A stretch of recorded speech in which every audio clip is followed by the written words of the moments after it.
Bonjour à tous, on va commencer aujourd'hui un tuto sur RimWorld qui sera découpé en deux parties. Je profite de l'extension Odyssey pour sortir ce tutoriel. On va d'abord parler de comment bien commencer une partie, puis ensuite on s'attardera sur Odyssey et la gestion du vaisseau. Donc tout d'abord, on va prendre un scénario classique. On va venir rapidement parler des narrateurs. Donc il y en a trois, Cassandra classique, Phoebe l'amicale et Randy Hazard. La différence, c'est la courbe de progression de la difficulté. Cassandra classique, c'est une courbe classique. Vous partez d'en bas et petit à petit, ça monte, ça monte, ça monte. Les épreuves deviennent de plus en plus difficiles. Phoebe l'amicale, c'est la même chose, mais en beaucoup moins pentu.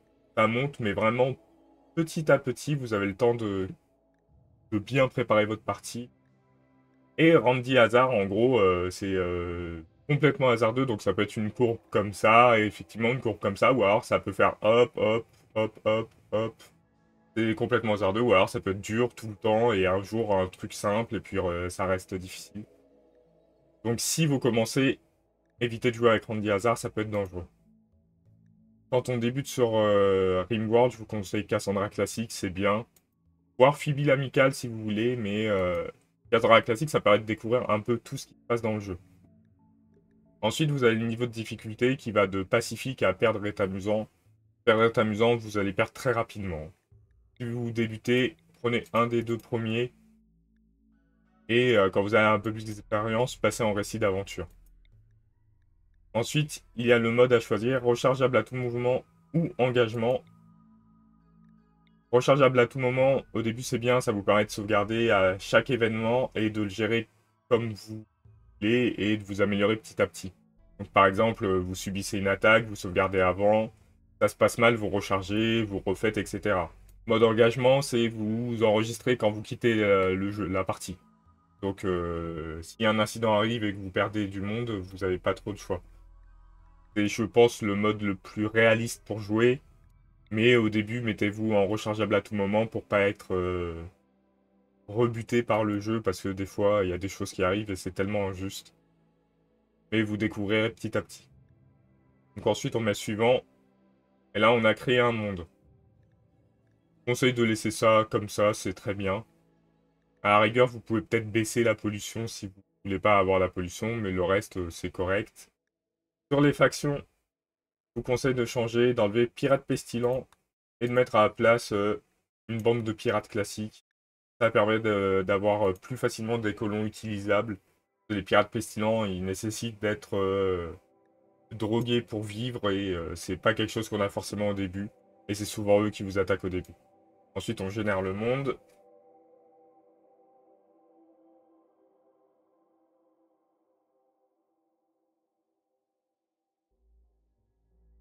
Il prend un peu de temps, mais c'est logique.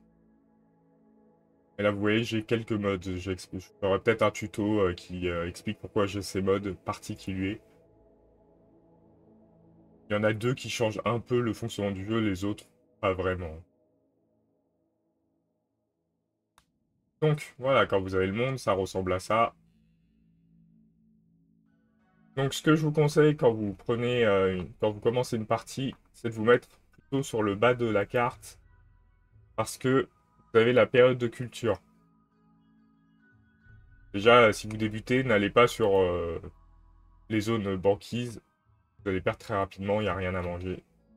Et en gros, vous voyez là, jamais de période de culture. Si je me mets ici, j'ai 25 jours sur 60. Là, j'ai à l'année. Donc le but, c'est de trouver un moment à l'année. Du coup, c'est pas forcément au sud. Voilà, c'est plutôt là. Vous cherchez une période à l'année et après, il faut choisir le biome. Je vous déconseille le désert parce que pas d'agriculture dans le désert. Terre aride, c'est dur aussi. Forêt tempérée, c'est très bien. Après, il y a d'autres trucs, hein. Il y a forêt tropicale, je crois. Ouais, jungle tropicale, c'est pas mal aussi. Donc, c'est à vous de choisir le biome qui vous correspond le plus. Faudra les tester. Mais forêt tempérée, c'est le biome le plus classique. Donc, commencez sur celui-ci. Ça vous permettra d'appréhender le niveau. Et ensuite, vous avez le choix sur le type de terrain. Donc, on a plat, petite colline, montagneux, grande colline en gros. Je vous conseille de prendre au moins grande colline parce que du coup vous avez quelque chose à miner et dans les montagnes ou dans les grandes collines, du coup il y a des composants, de l'acier, etc. C'est utile.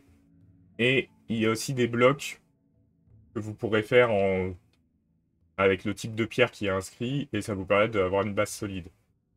Donc choisissez plutôt grande colline ou montagneux et vous serez bien à l'année pour la période de culture. En plus, en général, ça veut dire que la température est plutôt clémente.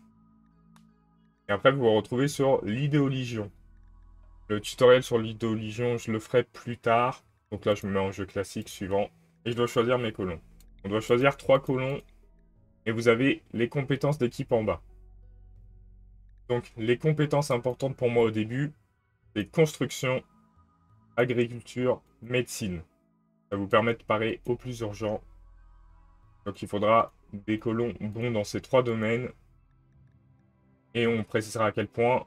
Mais d'abord, on va voir comment gérer un colon. Donc, il a une compétence de tir, de mêlée, construction, minage, cuisine, agriculture, animaux, artisanat, artiste, médecine, sociabilité intellectuelle. La compétence la moins utile au début, c'est artiste. Ça a des avantages pour créer des œuvres d'art et du coup pouvoir vendre, etc. Mais au début, ça sert vraiment à rien. Donc, si vous avez aucun de vos 3 colons qui est bon en tant qu'artiste, c'est pas dramatique.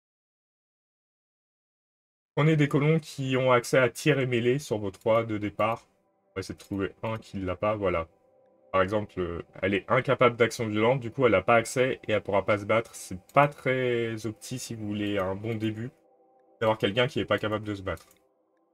Le mieux c'est d'avoir 2 qui sont bons en tir et un qui se débrouille en mêlée. On vous donne une arme de mêlée et 2 armes de tir au début.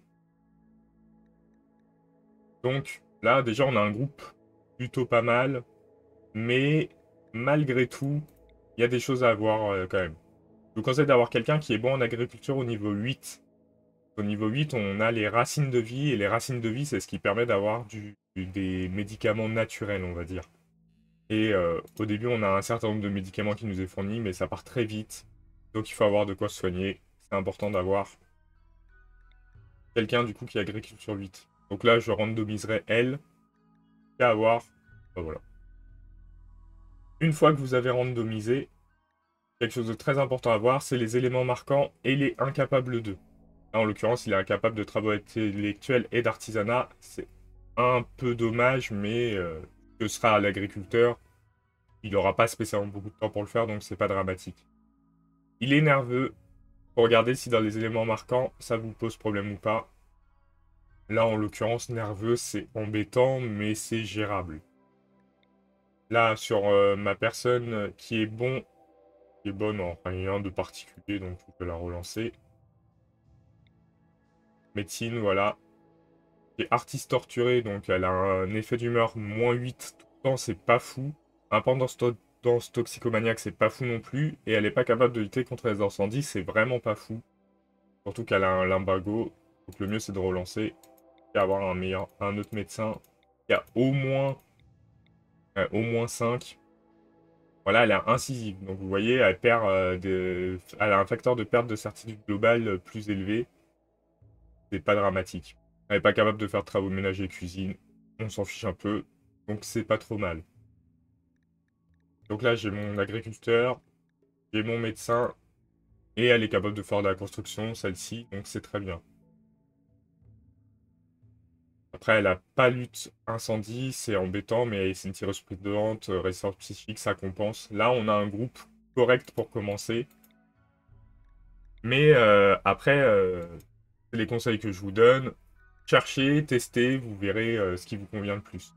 Sachant que quand vous préparez vos colons, vous avez aussi ici la gestion de l'âge. Je conseille de partir avec 3 adultes, hein. Un enfant ou un bébé, un bébé ça va vraiment vous handicaper. Et un enfant, c'est pas ce qu'il y a de mieux. Quand vous avez de l'expérience peut-être, ou si vous voulez faire un scénario où vous avez papa, maman, son enfant, pourquoi pas, il y a des modes qui permettent de faire ça. Il y a aussi le xénotype. Là on voit qu'on a que des humains. Ça va être un peu de xénotype de tous les types. pour vous montrer la différence.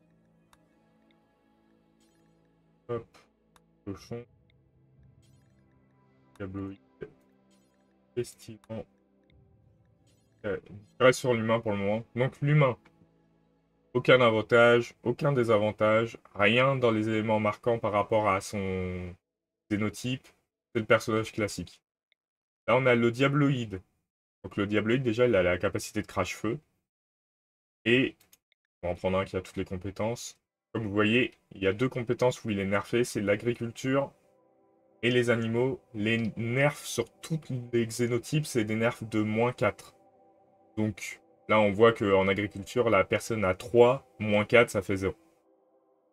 Donc c'est des compétences qu'on peut quand même gagner, mais c'est pas top top. Donc diabloïde, c'est bien parce que ça a la capacité crache-feu, mais du coup, pas d'agriculture et pas de lien avec les animaux. Le pestilente, je vous en ai parlé, c'était sur les pirates. Je vous ai dit ne mettez pas pestilente parce que c'est dur à gérer. Les pestilents, ils sont agressifs, immunisés contre la pollution toxique, donc ça c'est cool. Presque insensibles aux maladies, ça aussi c'est génial. Ils peuvent ingérer autant de psychoïdes et de wake-up qu'ils le souhaitent sans être nocifs. Mais ils ont besoin de Flake ou d'IAO pour vivre, sinon ils meurent. Ouais, c'est ça, donc soit vous arrivez à leur fournir de la drogue continuellement, soit ils tomberont dans le coma et ils mourront au bout de 40 jours, je crois. Donc, je vous déconseille de démarrer avec Herbiciante parce que c'est pas les recherches qu'on a de base et c'est pas ce qu'on a envie de chercher de base. On cherche d'autres choses de base. C'est pas le meilleur choix pour moi. Les hommes taupes, comme vous voyez, boost en minage et quand un xénotype a un boost, ça lui donne un boost de 8. Donc c'est un énorme boost. C'est la seule chose qu'ils ont. Donc vous pouvez partir avec un clan d'hommes taupes, mais ils préfèrent être à l'intérieur. Ils voient bien dans le noir, ils aiment les espaces exigus, sombres, et ils sont doués pour creuser, naviguer dans des structures de tunnels complexes. En plein air, ils souffrent d'une sensibilité à la lumière, d'une vitesse lente et d'une mauvaise vue à distance. Donc c'est pas écrit ici, mais il y a quand même des malus. Ça peut être un type de jeu où vous partez sur une carte montagneuse et vous creusez dans la roche pour faire votre base. Ils sont très adaptés à ça. Les savants, hop, on va bien avoir toutes les compétences, voilà. Donc les savants, ils sont très doués en artisanat et en intellectuel. C'est toujours cool d'avoir un savant. Mais par contre, ils sont pas sociables, ni animaux, ni agriculture. Ils sont douillets et délicats. Donc douillets, ça fait que ils souffrent facilement de la douleur, ils tombent facilement au sol. Délicats, ils subissent beaucoup plus de dégâts. On regarde de toute façon, il y a écrit conçus pour être des ingénieurs, les savants ont des aptitudes naturelles pour les machines et sont émotionnellement froids et calmes. Ils sont également fragiles et vulnérables à la douleur. Focalisés sur les machines, ils se révèlent souvent socialement inaptes. Qui explique les malus dans tout ça et les bonus. Donc savant c'est intéressant, mais faut faire gaffe parce que douillet délicat, si vous avez une tribu de savants, si quelqu'un arrive au corps à corps, vous avez de fortes chances de perdre votre tribu. Les hussards, c'est des soldats, comme vous voyez. On va essayer d'avoir toutes les notes. Voilà. Donc ils sont bons en tir, en mêlée. Ils ont une immunité psychique. Et vous voyez qu'ils ont des malus en agriculture, animaux, artistes et sociabilité. Ils ont besoin de drogue, il me semble. Ouais, ils guérissent rapidement, ils combattent agressivement avec précision, ils prospèrent dans les températures extrêmes. Ils ingèrent librement des stimulants militaires, ils ont une dépendance génétique au Godjus, et du coup, s'ils en ont pas, ils en meurent. Donc c'est encore quelque chose qu'il faut aller rechercher. C'est pas la drogue, c'est pas la première chose qu'on recherche. Donc méfiez-vous si vous prenez des hussards, ça peut être compliqué. Les Néandertaliens. Hop. Donc les Néandertaliens, c'est en gros des tanks, hein. C'est des humanoïdes trapus, puissamment construits, sont robustes et difficiles à blesser. Leur système immunitaire fort les protège des infections. Ils sont un peu moins intelligents que la moyenne, du coup ils sont pas bons en tir, pas bons en sociabilité, pas bons en intellectuel. Voilà. Mais vous aurez quelqu'un qui est très bon en mêlée. Si vous prenez un Néandertalien, le but c'est d'essayer de trouver un Néandertalien qui est bon en mêlée. Après, il peut faire du tir, comme vous voyez, mais il sera mieux avec les compétences en mêlée. Les hommes cochons ressemblent pas mal. Ils sont pareils, robustes. L'avantage qu'ils ont, c'est qu'ils peuvent manger n'importe quoi sans mourir. Mais après, voilà, ils sont pas bons en cuisine. Ils sont plutôt bons en mêlée. Enfin, ils sont plutôt bons pour combattre en mêlée, puisqu'ils tankent bien les dégâts. Ils aiment bien les explosifs, mais bon, ça, c'est pas quelque chose d'indispensable. Comme vous voyez, le lit, parce que je suis passé un peu rapidement dessus, ils ne voient pas bien à distance, ils sont donc sur les armes à mêlée, c'est ce que je vous disais. En tir, même s'ils ont des bonnes notes, ils vont avoir du mal parce qu'ils ont une mauvaise vision. Lesquels on n'a pas fait encore? On n'a pas fait Itakin. Itakin, c'est des espèces de bêtes poilues. Ils sont très forts en lien avec les animaux. Et je vous conseille de les axer là-dessus d'ailleurs, parce qu'ils ont la capacité à appel de garde des animaux. Ils peuvent appeler un animal de la région qui combattra pour vous. Et avec eux, vous pouvez dompter beaucoup d'animaux et faire un clan qui élève les animaux, etc. Donc leur grande taille et leur fourrure les rendent robustes dans les environnements gelés. Ils ont une capacité unique à communiquer vocalement et psychiquement avec les animaux. Ils ne sont ni rapides, ni puissants, ni précis, mais peuvent continuer alors que d'autres seraient effondrés depuis longtemps. Donc en plus, avec eux, vous pouvez faire une partie sur un monde froid ou quelque chose comme ça. Les psy-charmeurs, on va dire la compagnon et concubine, conçus avec une capacité unique à se lier psychiquement à quelqu'un. Les psy-charmeurs sont empathiques, beaux, joyeux et talentueux en matière sociale. Ils sont également inaptes aux tâches manuelles, physiquement faibles et mentalement incapables de violence. Donc si on voit ça, du coup, minage, agriculture, c'est pas pour eux. Sociabilité, c'est pour eux. Ils sont aimables et délicats. On sait ce que ça fait. Délicats, ils prennent plus de dégâts. Aimables, ils sont forts pour communiquer. Donc ça peut être un type intéressant à prendre, mais n'oubliez pas qu'il n'y aura pas de violence et que c'est dangereux. On va passer aux sangophages et on finira par les spatiens qui sont liés à la nouvelle extension. Donc les sangophages tombent en intellectuelle, sociabilité, mêlée. C'est en gros des vampires. Donc ils ont une capacité à sauter loin, une capacité à mordre et à piquer avec une épine. Ils peuvent faire coaguler le sang et ils ont besoin de sang pour se nourrir. Ils se nourrissent que de sang, donc il faut prévoir de prendre du sang sur quelqu'un, ce qu'on peut faire dans les opérations et le nourrir ainsi. Et enfin, les spatiens.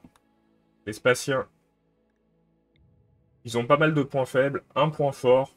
Donc ils sont nuls en mêlée, minage, agriculture, animaux. Ils sont forts en construction et ils ont une capacité, ils résistent à l'espace intersidéral, ce qui est important parce que quand on est dans l'espace, les colons meurent rapidement. Vous verrez ça dans la suite du tutoriel, puisqu'on va s'intéresser beaucoup à l'espace.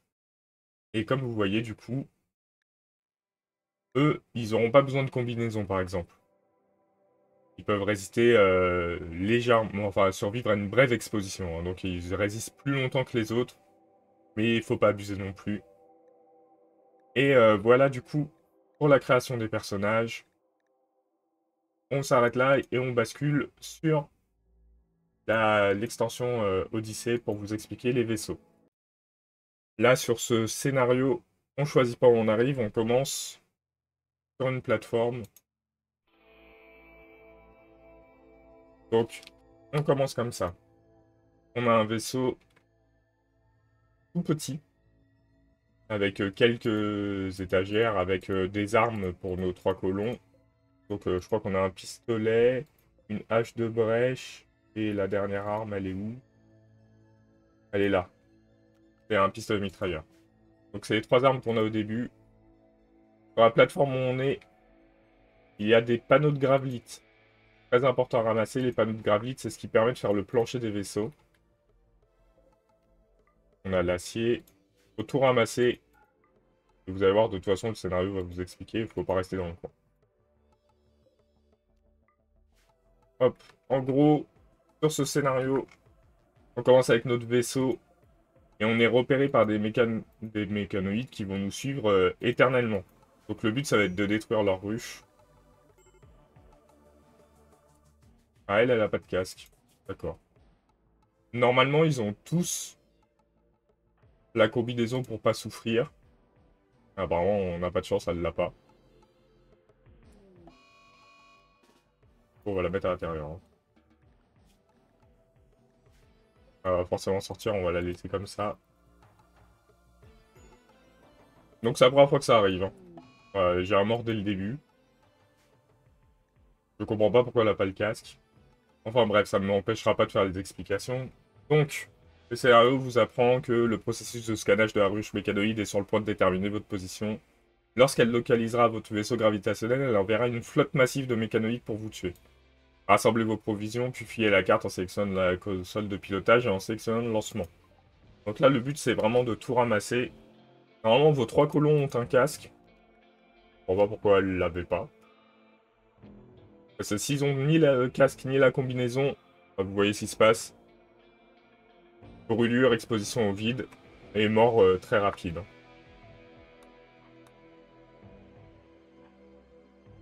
Donc là, mettons, hop, tout est ramassé. On lance le vaisseau.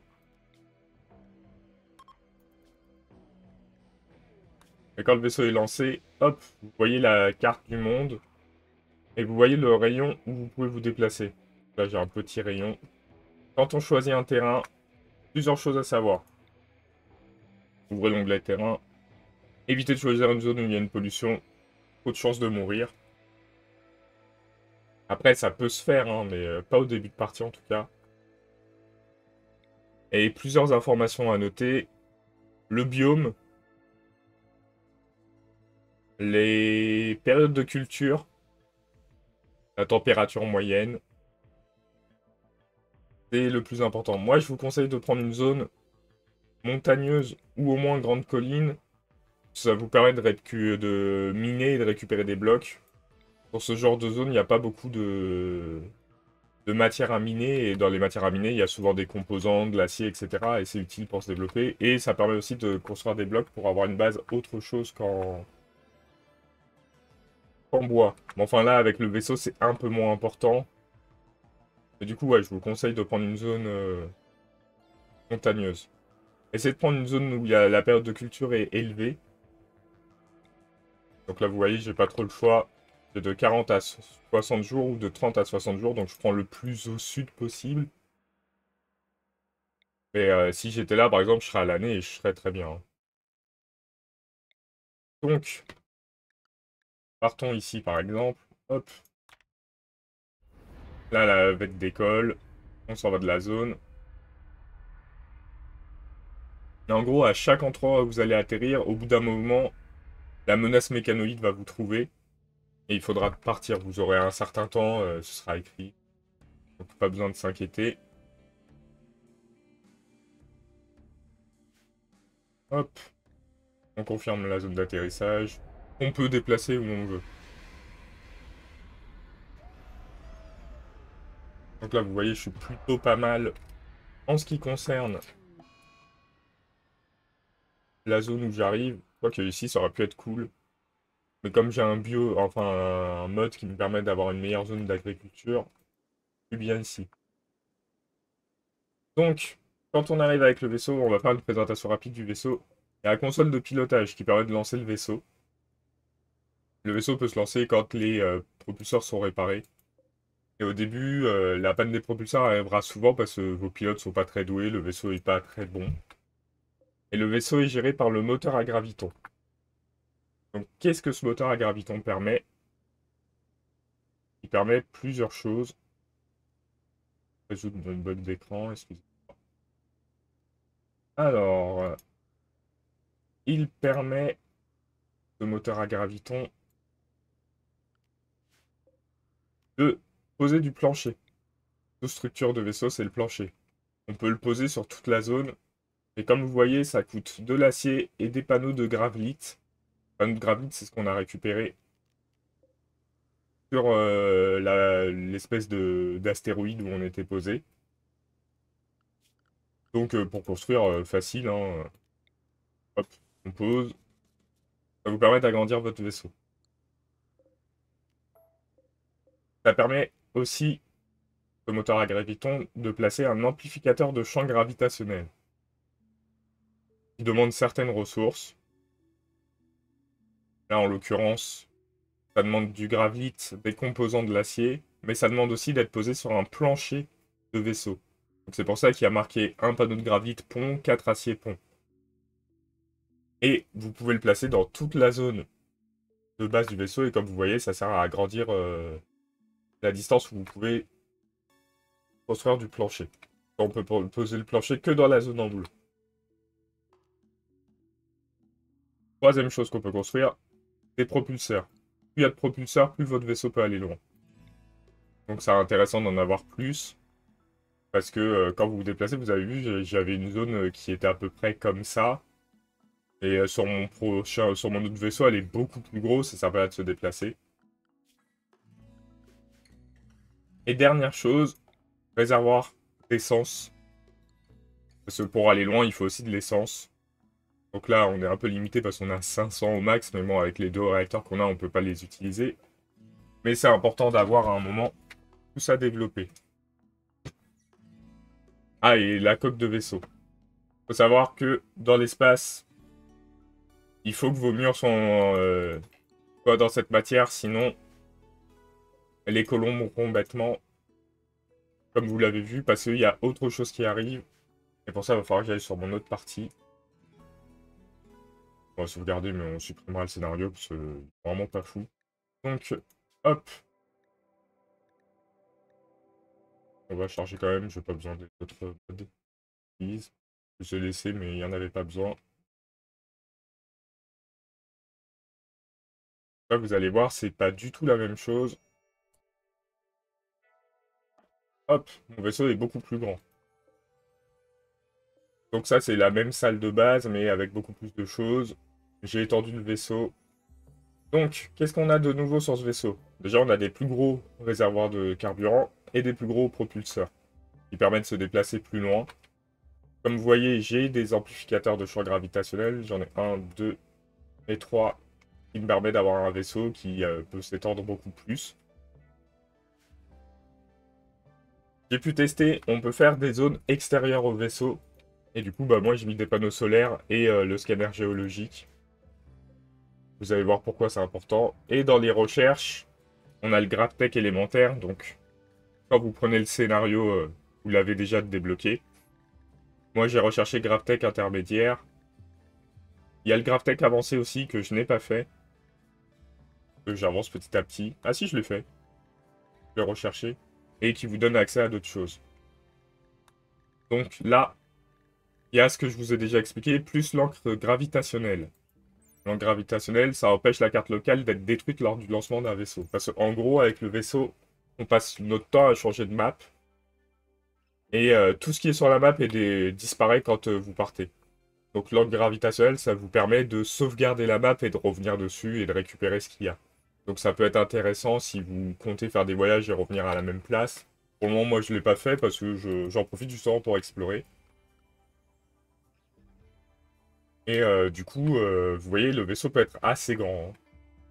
Et encore, le mien n'est pas si grand que ça, hein. J'ai 1163 cases sur 1250. Et ça augmente avec les amplificateurs de champ gravitationnel, la quantité de plancher qu'on peut mettre.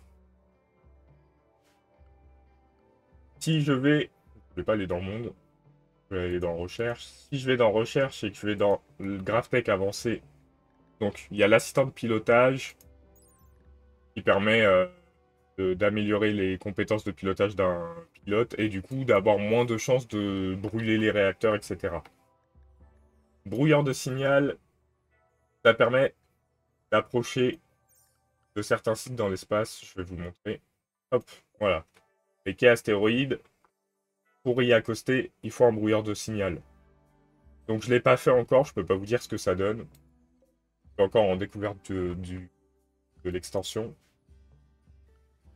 Donc c'est quelque chose que je verrai plus tard. Cellule énergétique à graviton, un générateur d'énergie qui puise facilement une petite quantité d'énergie. Donc là, je vous montre ce que c'est. Je ne l'ai pas fait encore, je comptais le faire. C'est pour ça que je suis venu sur cette map chercher ce qu'il me fallait. C'est un petit, vraiment un tout petit élément qui permet de générer de l'électricité a priori. Mais je ne sais pas à quel point encore, puisque je ne l'ai pas fait. J'en saurai plus bientôt sur ça. Et les panneaux de gravlite, la fabrication qui se fait à l'atelier de fabrication. Et ça coûte du plastacier et des... Bon, c'est pas des composants avancés, c'est celui-là. Ça coûte du plastacier et des blocs de vacolite. Les blocs de vacolite, je vous l'explique tout de suite, on les trouve sur les astéroïdes. Vous y allez, vous minez tout ce qu'il y a, et quand vous minez, vous avez des morceaux de vacolite, vous les transformez en briques, et vous avez des blocs de vacolite. Autre chose, quand on est... Mon vaisseau, il est là. Donc quand on arrive en général sur une map, on a des quêtes comme celle-ci qui apparaissent. Là, j'en ai une là, j'en ai une plus haut. Et c'est ici où on peut trouver des cœurs à gravitons, et aussi des panneaux de gravite. Vous voyez, là, j'en ai 3 actuellement. Elles restent éternellement. Donc là, je suis à l'entrée de la grotte. Et du coup, j'avais une entrée de grotte. Et dans cette grotte, il y avait des panneaux, un cœur à graviton, etc. Je essaie de pas trop vous spoil quand même. Donc tout ça, ça permet de développer le vaisseau. Il y a des quêtes qui permettent de récupérer d'autres éléments. J'ai récupéré sur une quête un optimiseur de carburant. Donc là, maintenant, avec mon vaisseau, je peux aller beaucoup plus loin. Et avec tous les réacteurs que j'ai, plus l'optimiseur de carburant, plus le stock de carburant, je suis vraiment pas mal. Ce que je vous conseille pour avoir de l'énergie au début, c'est de partir sur les groupes électrogènes ou les générateurs à bois. Le problème de générateurs à bois, ça consomme beaucoup de bois. Et les groupes électrogènes, c'est un peu pareil, puisque de toute façon, pour faire du chemfuel, il faut la raffinerie. Et la raffinerie, soit vous faites avec le bois, soit vous faites à partir d'éléments organiques. Donc c'est-à-dire de la viande, des animaux, etc. Donc les deux sont possibles, c'est à vous de voir quel mode vous préférez. Moi, comme j'ai un clan en idéologie qui ne veut pas tuer les animaux sans raison, c'est pour ça que je pars sur le bois. Donc j'arrive sur un lieu, je coupe plein de bois, je fais mon agriculture, et dès que je suis plein et que j'ai récupéré ce que je voulais, je m'en vais. Et comme vous voyez, élément très important sur les vaisseaux, les salles de stockage, avec beaucoup d'étagères. Ça permet de voyager et d'avoir ce qu'il faut. Donc voilà. Ah, deux derniers éléments dont j'ai pas parlé pour le vaisseau. Quand vous êtes dans l'espace, on la prend où? On la prend dans GravTech intermédiaire? Non, alors ça doit être une autre. Je sais plus où c'est que je l'ai appris. Là, on les voit pas. Là non plus. Là non plus.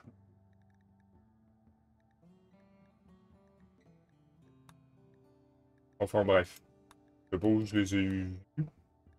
Je vais vous présenter les deux éléments indispensables pour aller dans l'espace. Les barrières anti-vide. C'est une barrière qui fait